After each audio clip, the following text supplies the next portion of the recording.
Derrière chaque application, chaque site web se cachent en fait quelques idées fondamentales et étonnamment simples. Aujourd'hui, on va assembler ces briques de base pour comprendre comment tout l'univers numérique qui nous entoure est construit.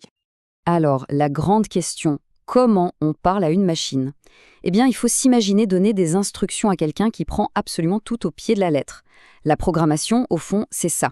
L'art de donner des ordres parfaitement clairs à un exécutant qui est incroyablement rapide, mais totalement dépourvu d'imagination. Et cette fameuse série d'instructions, ça porte un nom, un algorithme. C'est vraiment comme une recette de cuisine. Si une étape est un peu floue ou si on fait les choses dans le mauvais ordre, le résultat est imprévisible.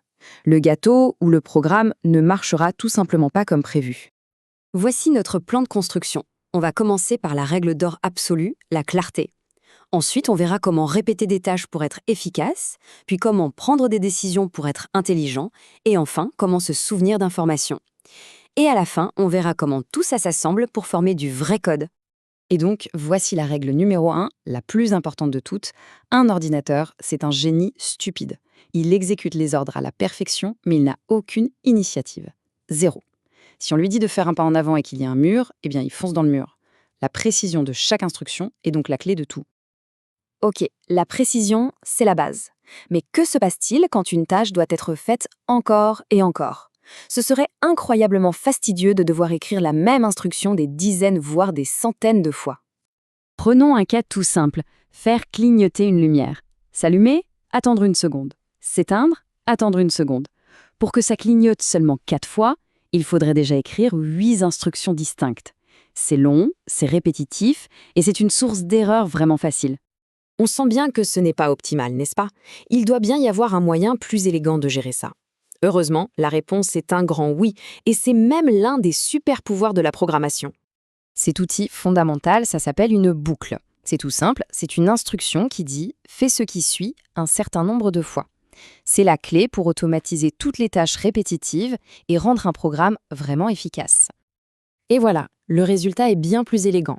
Au lieu d'une longue liste d'ordres, on a maintenant un seul bloc qui dit « répète 4 fois » et à l'intérieur, les 2 actions simples, allumer puis éteindre.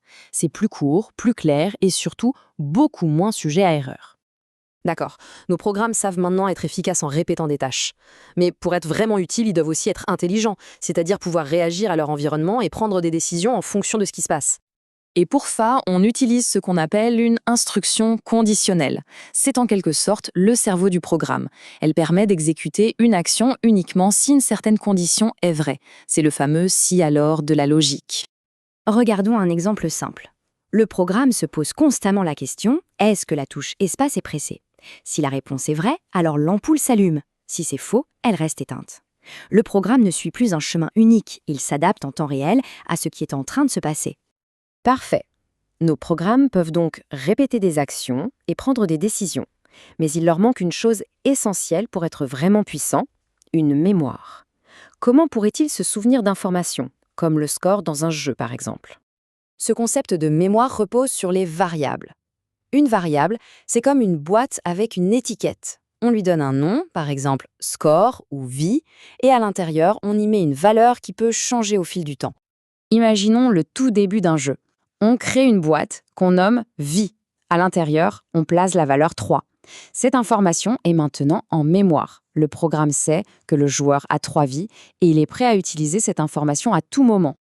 Maintenant, imaginons que le joueur commette une erreur. Le programme reçoit l'information « le joueur a été touché ». Il va alors chercher la boîte « vie », il regarde à l'intérieur, il voit le chiffre 3, lui enlève 1 et remplace l'ancienne valeur par la nouvelle 2. La mémoire du programme vient d'être mise à jour en temps réel. Et si on veut mémoriser plusieurs choses à la fois, comme une liste de courses ou les meilleurs scores d'un jeu, on utilise simplement une liste. C'est comme une plus grande boîte qui contient plusieurs petites boîtes, chacune avec sa propre valeur. On a vu les concepts avec des blocs visuels qui sont parfaits pour apprendre. Maintenant, voyons comment ces mêmes idées s'appliquent à la programmation textuelle, celle qu'utilisent les professionnels. Pour voir comment tout ça s'assemble, prenons un exemple que tout le monde connaît, la porte automatique d'un magasin. La logique derrière est très simple. Le système doit prendre une décision basée sur une condition, la présence ou l'absence de quelqu'un. Et voici comment cette logique se traduit.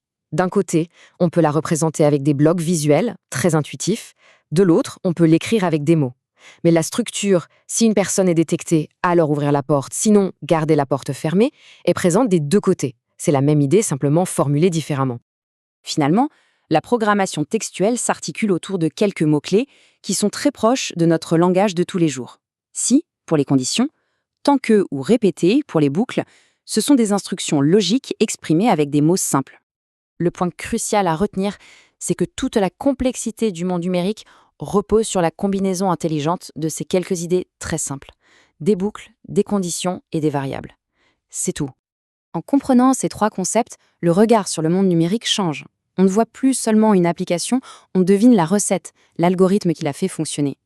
La vraie question est maintenant, avec de telles briques, qu'est-il possible de construire ?